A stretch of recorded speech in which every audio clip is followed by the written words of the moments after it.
as an introductory verse po, pag-uusapan po natin tong Lamentations chapter 3, verse 22 to 23. Dalawang version po ibabasahin ko sa inyo, NLT and Amplified, and I hope that you will be able to stand up with me wherever you are, if it's appropriate po, para we can exercise holy reverence in reading the Word of God.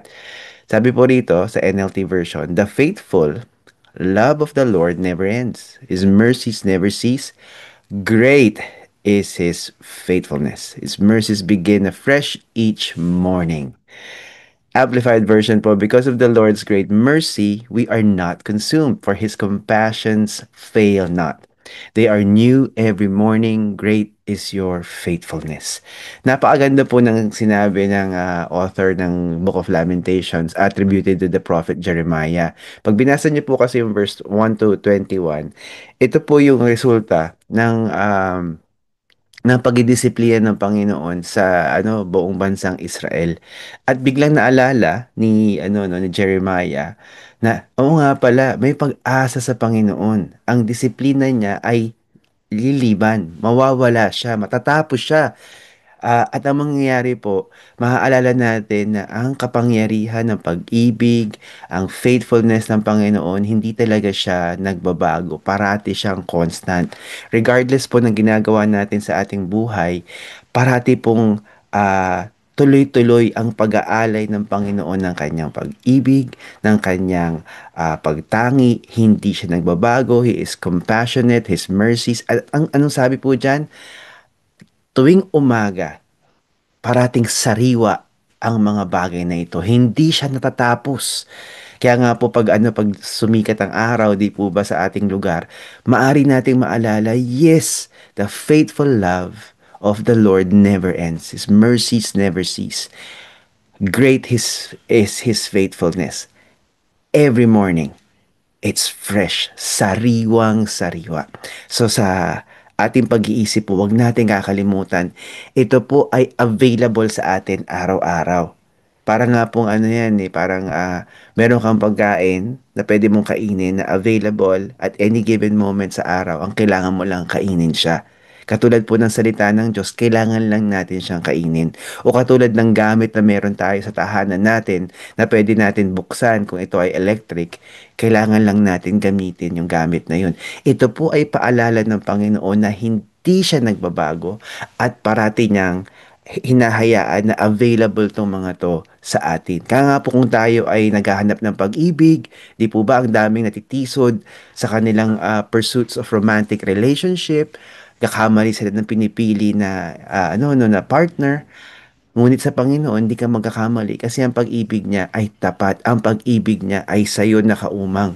Hindi siya hindi siya magko-commit ng adultery against us. Hindi siya gagawa ng hakbang para masira yung relasyon natin. Dahil ganun tayo kamahal ng Panginoon.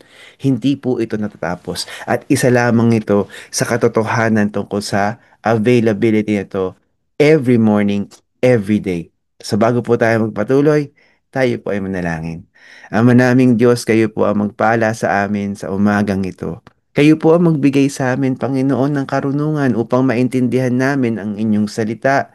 At ang hiling namin po, Panginoon, baguhin niyo po kami habang pinag-uusapan namin ang mga salita mo, Panginoon, as we read the scriptures, as the message is delivered, ang dalangin po namin, Panginoon, makita po ito at maranasan ng bawat isa sa amin. Dahil ito po, Panginoon, ang pinakamakapangyarihang araw o oras ng araw na maari namin magamit, Panginoon, na maranasan namin ang kapangyarihan mo. Ito yung pinaka-importanting oras ngayong linggo na kami ay makakaniig sa iyo. Kanina po kami ay sumamba. Ngayon makakaniig ka namin, matututo kami mula sa iyo.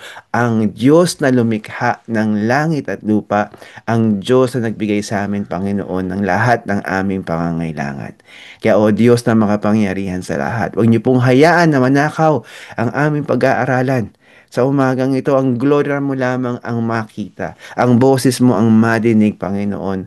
At kayo, O Diyos, ang magparana sa amin ng pag-ibig, ng kapayapaan, ng pagbabago, paghihilom ng sugat, at kung ano man, Panginoon, ang aming pangangailangan, Lord God, sa oras na ito, na konektado sa mensaheng ito, ipagkaloob niyo po siya sa personal na level. And so Lord God, dalangin po namin, wag niyo pong hayaan na mahadlangan ng distraction ng aming pag-aaral at pakikinig sa iyo. Hayaan niyo, Panginoon, na kayo lamang ang aming makaniig, wala pong iba. Ito po ang dalangin namin sa ngalan ni Jesus. Amen. Alam niyo po, napaka makapangyarihan po talaga manalangin. At kapag tayo po ay nananalangin, imposible pong hindi natin maranasan ang kapangyarihan ng Panginoon. Kaya nga po, importante sa atin sa araw-araw, tuwing umaga, bago tayo magsimula, kung ano man ang simula ng araw mo. Siyempre, kung ikaw ay nagtatrabaho ng night shift, siyempre ang simula ng araw mo ay gabi. Kung paano mo hisimulan ng araw mo, hayaan mo na unahin mo ang Panginoon, manalangin ka.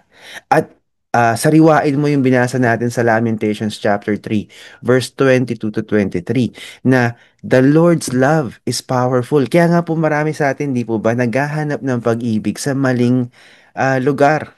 Pumapasok sa maling relasyon kasi hindi totoo o hindi ganap yung pag-ibig na ating nauunawaan.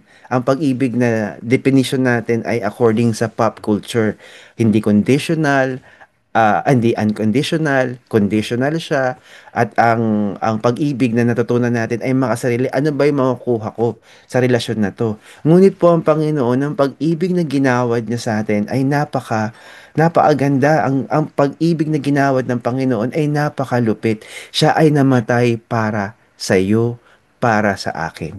Para magkaroon tayo ng buhay na masagana, makabuluhan, makapangyarihan, malayo sa tawag ng mundo, malayo sa takot, malayo sa anxiety, sa pag-aalala, malayo sa krimen, malayo sa negativity, malayo sa mga taong makasalanan o magbibigay ng masamang impluwensya sa atin. Nilalayo tayo ng Panginoon sa puwersa ng mundo at nilalapit tayo ng kanyang pag-ibig patungo sa kanya.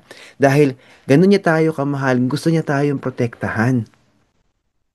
At marami pong mga tao, hindi nila naiintindihan ang Diyos na makapangyarihan sa lahat, ang Diyos ng Biblia, ang Diyos ng Israel, ang Diyos na pinoproclaim natin ay sobra ang pag-ibig sa atin.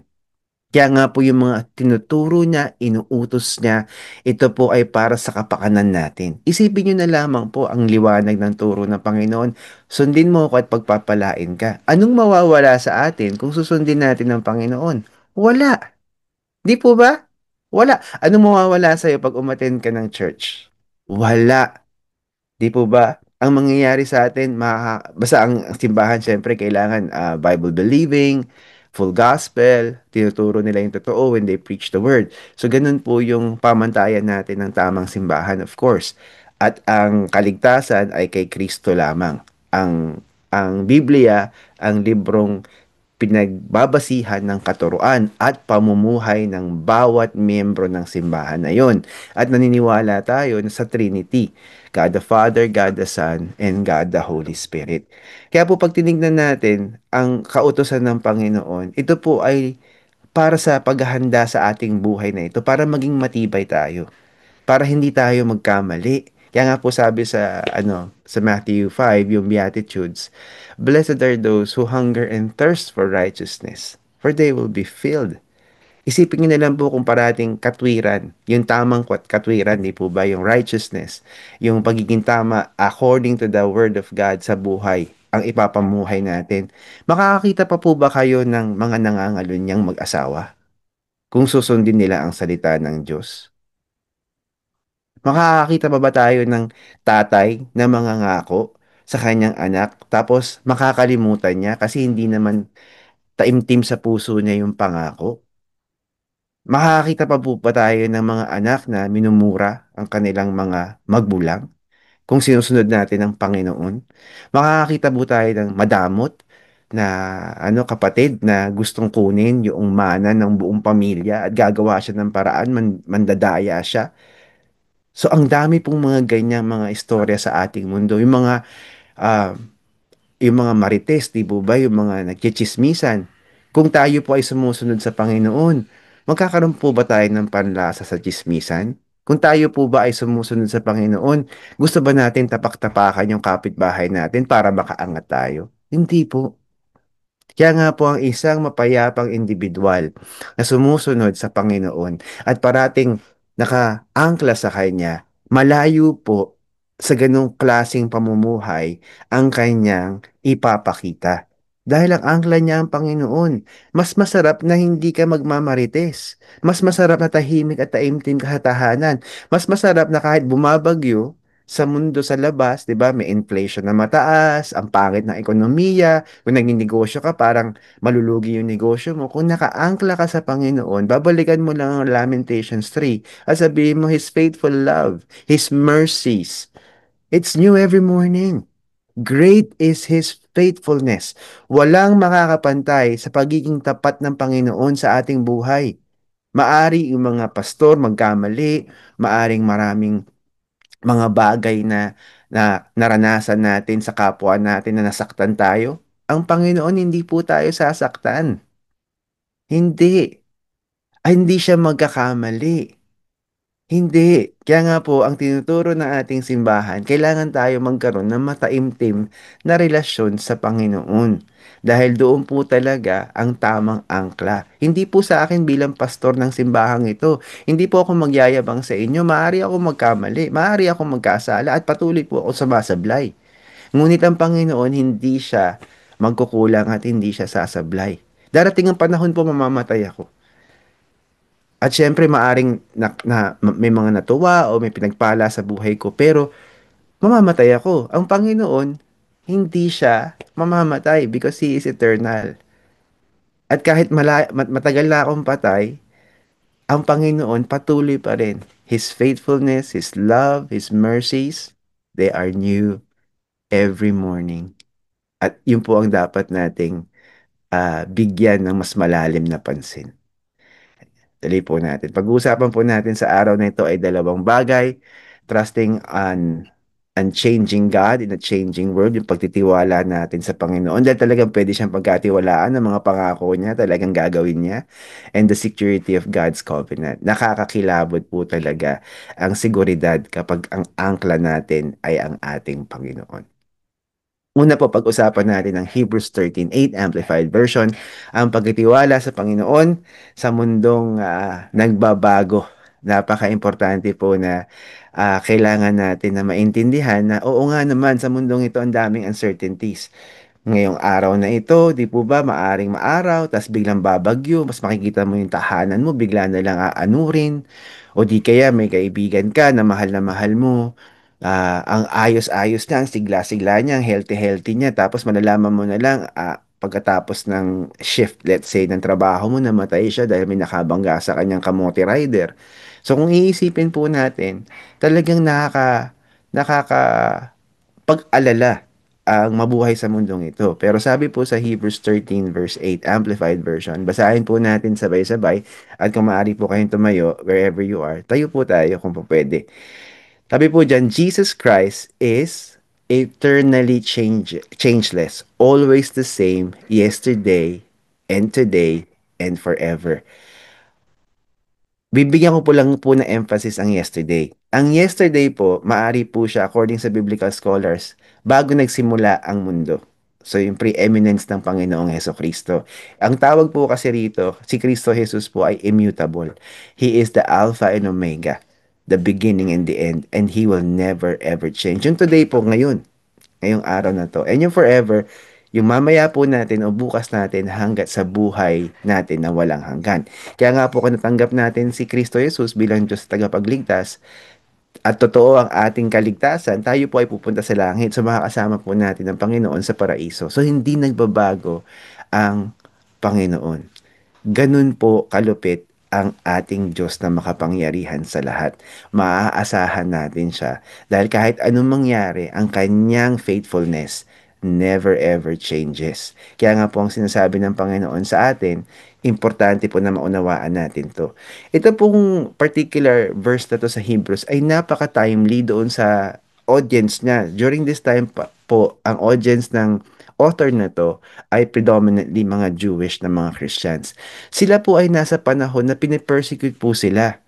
Uh, kinukumpiska yung ari-arian nila dahil sila po ay mananampalataya, uh, pinapako sa krus, pinapahirapan, kinukulong, pinapakain sa leon, at pinag-uusapan ng mga tao sa kapaligiran nila. Dahil nga po tinalikuran nila ang Judaism at sila po ay sumanib sa Kristyanismo. Kaya mabigat po para sa mga tao nung mga panahon na to ang verse na to. At ito po ay assurance na kung anuman ang kanilang ipapamuhay sa araw na yun, ang Panginoon ay nagpapangako na naandun siya. Hindi siya mawawala. At syempre kasama nila ang Diyos na makapangyarihan sa lahat sa kanilang kinabukasan and for eternity. Kaya nga po pag binabasa natin to, dahil hindi tayo nakakaranas ng ganitong klaseng dilubyo, trials or persecutions or testings, maaring hindi ganun kalalim yung pangunawa natin. Pero sa mga tao ng panahon na natanggap nila ang mensaheng ito po ay nagbigay sa kanila ng sigla. Ito po ay nagbigay sa kanila ng pag-asa. Ito po ay nagbigay sa kanila ng pamantayan na si Kristo Jesus lang ang dapat sambahin, ang dapat tangiin, at dapat unahin. Siyempre, meron po silang mga physical leaders during that time. This time, one of the most popular leaders is the Apostle Paul. Nandyan po sila Barnabas, nandiyan sila Timothy, of course, yung mga disciples during that time. So sinasabi po ng Panginoon dito na syempre, siya ang kailangan natin tuunan ng pansin. Sa kanya tayo dapat umangkla pagdating sa ating pananampalataya, pagdating sa ating pangangailangan. Dahil ang mundo po talaga ay may kaguluhan. Ngayon nga po, meron po tayong nararanasan na maaaring magkagera, magkaroon ng digmaan at madamay tayo between Taiwan and China. At kung titignan po natin yung instability sa Middle East, lahat po ng mga bagay na yan ay nakalagay po sa Biblia. Sinabi po yan ng Panginoon in the Old Testament and of course in the New Testament. Katulad po ng prophecy to the prophet Daniel. And of course, in New Testament will be the book of Revelations prophesied by the Apostle John, John the Beloved, kung titignan po natin. So, kung titignan po natin, ang Biblia, sinabi niya yung yesterday, today, and forever. Ang Biblia po ay representation ng Panginoon. Kaya nga po, pag sinabi ng Panginoon, gagawin niya, ito po ay tutuparin niya. Kapatid, kaibigan, nasaan ka man ngayon? Magulo man ang mundo. Ang Panginoon ay hindi magbabago. Kung ikaw ay nasa panahon ngayon na may karamdaman ka, um, at kailangan mo syempre ng comfort, at syempre kadalasan ang hinihiling natin ay ang healing ng ating karamdaman, may it be physical, emotional, intellectual, it may be relational, it may be material or financial, pwede tayong umangkla sa Panginoon. Hindi naman ibig sabihin nito na hihilom niya kaagad ang karamdaman mo. Kung hindi, maaring maranasan mo ang kapangyarihan ng kanyang pag-ibig para maging stable ang iyong emosyon. Hindi ka mag-aalala, makakatulog ka ng maayos. Pag tinignan po natin ang mundong ito, ang daming mga bagay-bagay na tinatawag ang ating laman, tulad po ng social media, tulad po ng kayabangan, katulad po ng ang sinasaksak sa utak ng mga tao ngayon. Kailangan mo maging financially free, kailangan maging mayaman ka, kailangan mag-aara yung damit mo kahit marami kang utang. Kapag tayo po ay umangkla sa Panginoon, ng mga bagay na yan, hindi po yan magiging importante sa atin. Hindi po yan yung top of mind natin. Ang top of mind natin ay mahalin ng Panginoon, mahalin ng ating sarili at mahalin ng ating kapwa ayon sa pagmamahal ni Heso Kristo sa atin. Isipin niyo na lang po ang mundo na punong-puno ng pag-ibig. Wala pong gera. Wala pong inggitan. Wala pong pagparis ng ating sarili sa ibang tao. Kasi marami po akong kilala na ganyan. Um, Titignan mo sila, mukha silang successful, pero malalaman mo out of your conversations with them, kino-compare nila yung sarili nila sa kanilang kapatid na mas successful o kundi kaya yung batchmate na mas successful. Kaya nga po ang social media ay nuknukan ng inggitan, nuknukan ng kayabangan most of the time. Pero syempre meron naman pong laman ng social media na maayos na content. Pero kung titingnan po natin, ang practical attraction po niyan is entertainment, pagsunog ng oras, o di kaya yung pag-post ng achievement, di po ba, yung nakakain ka sa yabo, achievement na yun, pinicturean mo, di ba? Nagpipicture ka ng 30 minutes, kinain mo yung iyong tungkotso ng, I don't know, whatever, di ba? Tinapos mo ng 10 minutes and that is it, di ba? So, kung titignan natin, nagiging ganun ang ating society. Patuloy tayong nadudro para patunayan ng ating sarili at ipangalandakan sa buong mundo na tayo ay maligaya. Ngunit sa Panginoon, hindi natin kailangan gawin yun.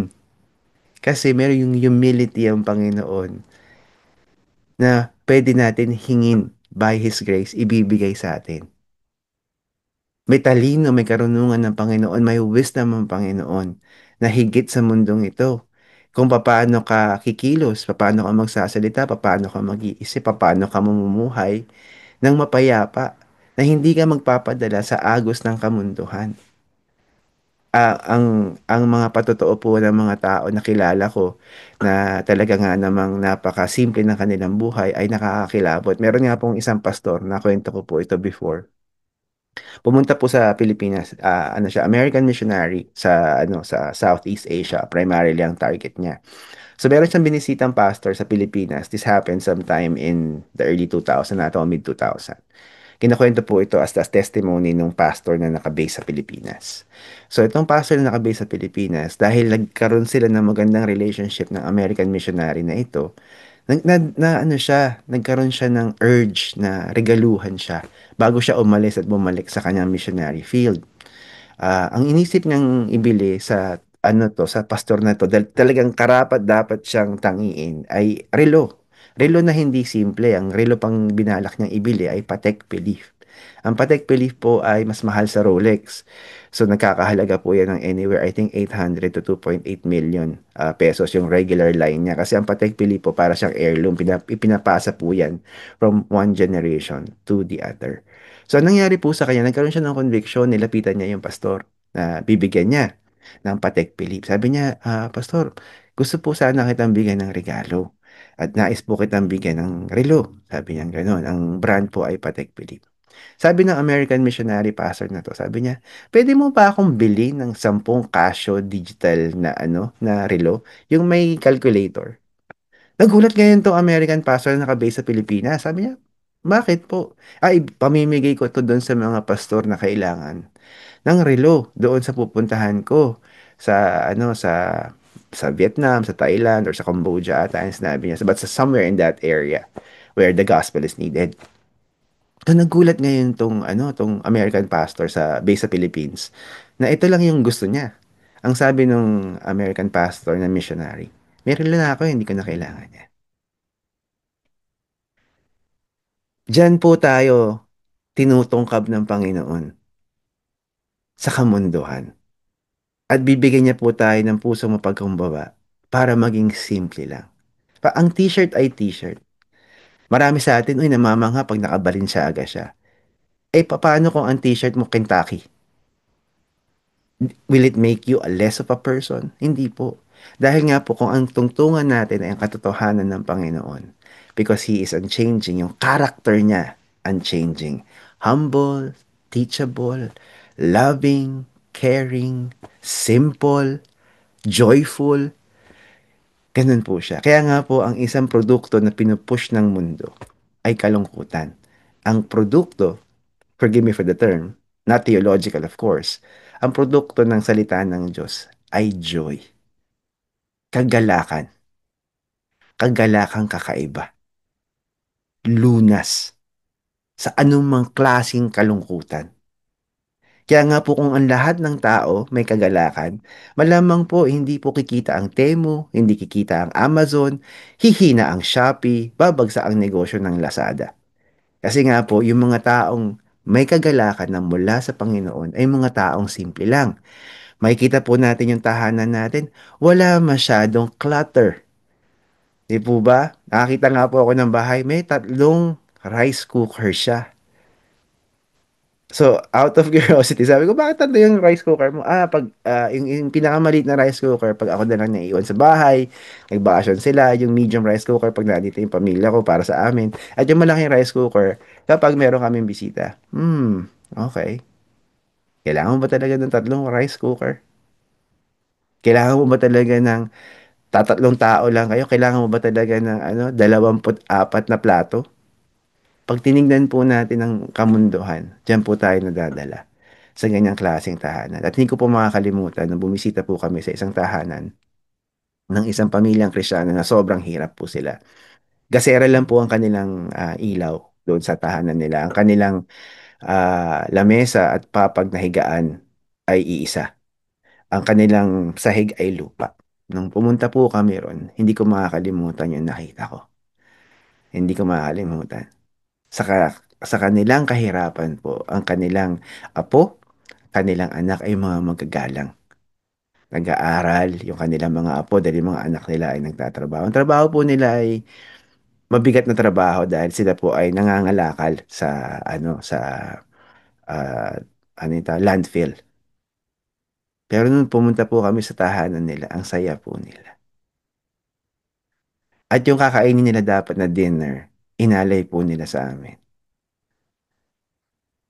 Ganun kasimple ang pamilya na kahit mahirap sila sa mata ng mundo, ngunit mayaman sila sa Panginoon dahil na-absorb nila ang pag-ibig ng Diyos na makapangyarihan sa lahat. Kaya nga po yung katangian ng Panginoon, ma-absorb po natin siya over time kung siya po ay ating hahayaan na mamuno sa ating buhay. Next, papag-uusapan natin ang security of God's covenant. Basahin ko po sa inyo sa Deuteronomy 7:7-11 NIV version. Sabi po dyan, "The Lord did not set His affection on you and chose you because you were more numerous than other peoples. For you were the fewest of all peoples. But it was because the Lord loved you and kept the oath He swore to your ancestors that He brought you out with a mighty hand and redeemed you from the land of slavery, from the power of Pharaoh, king of Egypt." Emphasis ko po yan, dinagdag ko lang. Sa verse 9, basahin po natin na may conviction to. "Know therefore that the Lord your God is God. He is the faithful God, keeping His covenant of love to 1,000 generations of those who love Him and keep His commands. But those who hate Him, He will repay to their face by destruction. He will not be slow to repay to their face those who hate Him. Therefore, take care to follow the commands, decrees, and laws I give you today." Grabe po itong eksena na to nung sinishare po ni Moses ang utos na to sa congregation ng Israel habang naandun po sila sa wilderness bago po sila nakapasok sa Promised Land. At si Moses po, si Caleb, si Moses, si Aaron, si Miriam, sila po ay hindi nakasama. Ang nakapasok lamang po sa Promised Land, the adults during that time, nakasama po nila from out of Egypt is Caleb and Joshua. Nakakakilabot po ang katotohanan ng sinabi ng Panginoon dito. Ang Panginoon po, pinili niya po tayo. Ang Panginoon po, hindi niya tayo hindi niya tayo binigyan ng pabor dahil tayo ay magaling, tayo ay mahusay. Hindi po. Dahil pag mahal niya tayo, alam niya, kilala niya tayo. Ang pag-ibig niya po, hindi lamang ito sinabi. Kasi di ba po ba, sa mga may relasyon dito na hindi naging maayos, di po ba ang I love you parang loosely sinasabi. Si Lord po hindi. Ang tatak po ng kanyang pag-ibig ay covenantal. Anong ibig sabihin po nito? Nakakontrata siya. Pag binasa niyo po ang Biblia, makikita niyo po kung gaano tayo kamahal ng Panginoon. At ang pag-ibig niya ay hindi nagbabago. At siya po ay tapat. At pag tinignan po natin si Kristo na namatay sa krus ng Kalbaryo, sapat pong dahilan yun para maniwala po tayo sa Kanya. Dahil yun po ang Kanyang ginawa para sa ating buhay. Ganun po kalupit ang Kanyang pag-ibig sa atin. Kaya nga po, mga kapatid, kung titignan natin, ano pa yung dahilan para hindi tayo magtiwala sa Panginoon?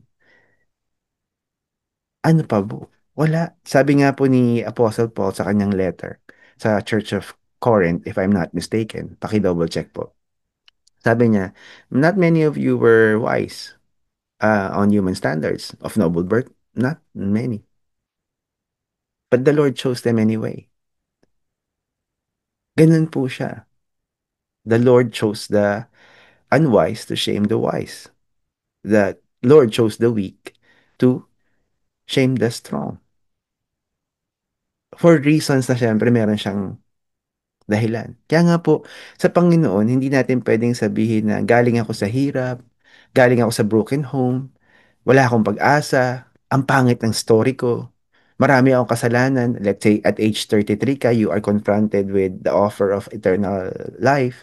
And then sabihin mo, hindi ako matatanggap ng Panginoon. No, that's nonsense.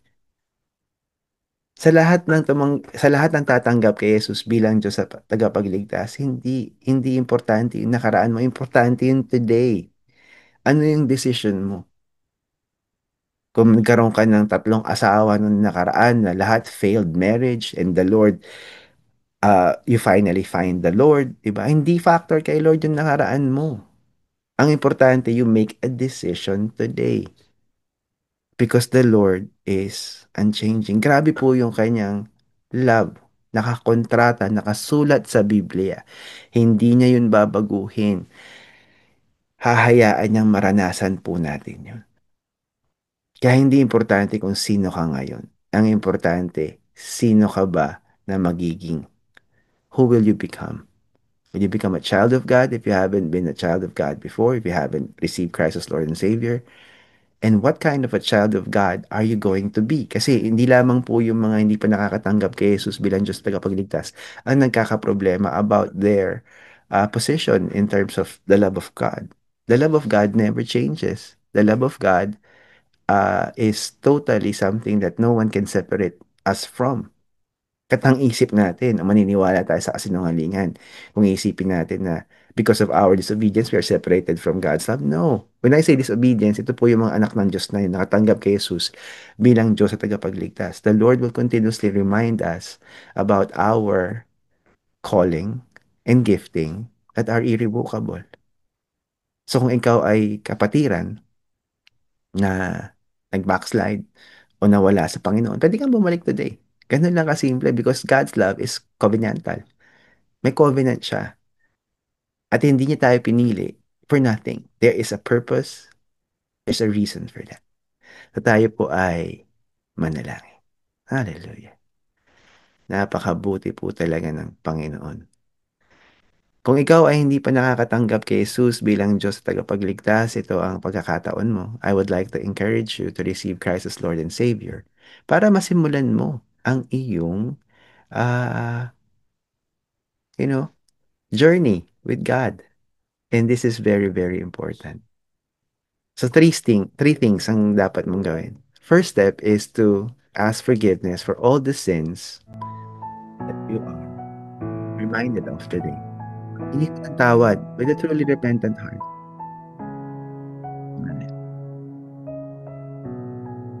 Ang next step na pwede mong gawin, dapat mong gawin, nagpasalamat ka kay Jesus. Dahil siya yung daan, katotohanan at buhay, siya yung nagbigay sa atin ng buhay na walang hanggan.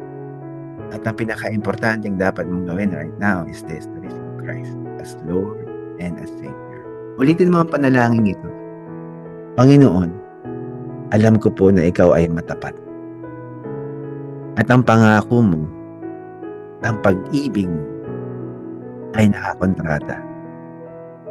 Ang katapatan mo ay hindi nagbabago.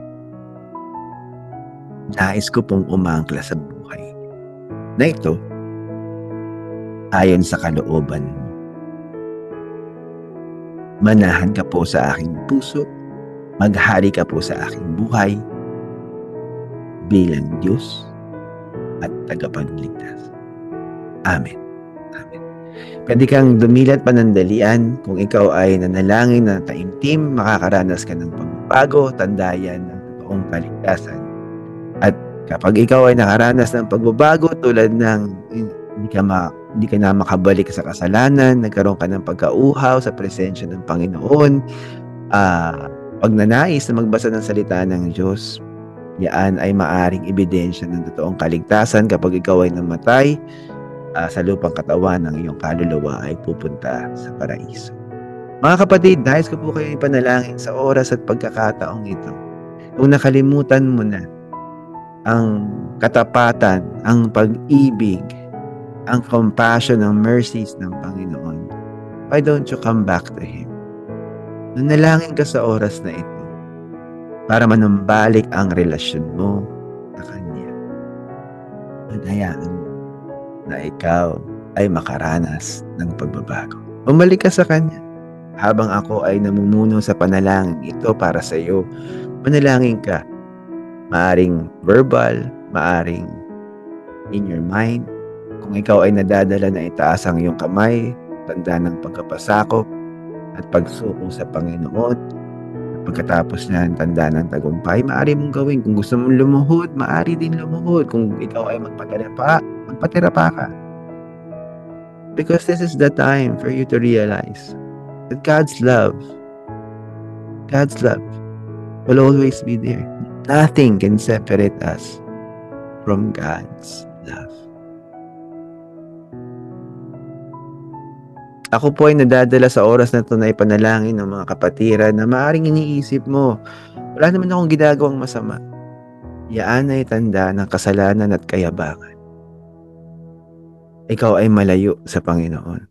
Kung inaakala mo na ikaw ay nagmi-ministry sa oras na ito, at ang ministry na to ay walang pag-ibig, ang ministry na to ay ginagawa mo out of obligation or show, nagkakasala ka. And you have forgotten the covenant of God's love sa buhay mo. Turn back to Him. Be intimate with Him. Because that is the right thing to do. Panginoong makapangyarihan sa lahat, ang hiling ko po sa oras na ito na maging mataimtim po ang aming relasyon sa iyo, O Diyos. Jesus, hindi ka nagbabago. Yesterday, today, and forever. And I pray, hindi lamang po sa aming simbahan sa SNJ, that we will experience intimacy and closeness with you, na ikaw talaga ang magkahari sa aming buhay at kundi lahat po, Panginoon, ng mga kapatiran na nakikinig namin sa amin. Because we can never, Lord God, escape the truth. We need you. And the only way, Lord God, to simplify our complicated life is by being intimate with you, getting to know you and understanding your great and faithful love. As we pray in Jesus' name.